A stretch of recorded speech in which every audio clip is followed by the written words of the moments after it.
নাটোর সদর উপজেলার সাতনী ইউনিয়নের বিষ্ণুপুর আমহাটি এলাকায় নিজ ঘর থেকে বৃদ্ধের রক্তাক্ত মরদেহ উদ্ধার করেছে পুলিশ। ছেলে ও স্ত্রীর দাবি, মানসিক সমস্যা থেকে নিজেই গলায় ছুরি চালিয়েছেন। গো গো গো গো শব্দ করেছে। আমার মাইক করলাম যে কি হচ্ছে, আব্বার কি হচ্ছে, আব্বার কি হচ্ছে। পরে আমি আর আমার মা এসে দেখি যে এই অবস্থা, হাতের মধ্যে ছুরি ছিল আর গোংরাইচার রক্ত।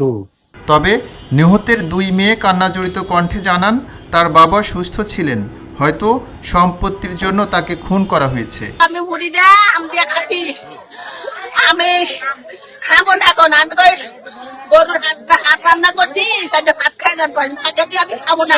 নিহতের স্ত্রীর দাবি, তার স্বামী মাঝে মাঝেই অস্বাভাবিক কাজ করতেন। সদর থানার ওসি মনসুর রহমান জানান, ঘটনাস্থলে পুলিশ পাঠানো হয়েছে। তদন্তের পর ওই মৃত্যুর রহস্য জানা যাবে। ছুরিকাঘাতটা কিভাবে হলো এই বিষয়টা আমরা খতিয়ে দেখছি। আমরা এখন তদন্ত করছি এবং এটা লাস্ট পোস্টমর্টম করা হবে, আরো এটার মৃত্যুর রহস্য উদ্ঘাটন হবে। আমরা তদন্ত পরবর্তী কার্যক্রমটা আপনাদের পরবর্তীতে জানাবো। তাদের ভাষ্য মতে সে গলায় নিজেই ছুরিকাঘাত করেছে। আমরা এই বিষয়টা আরো খতিয়ে দেখছি। খবরের কাগজ, নিখাত, নির্ভীক, নিরপেক্ষ।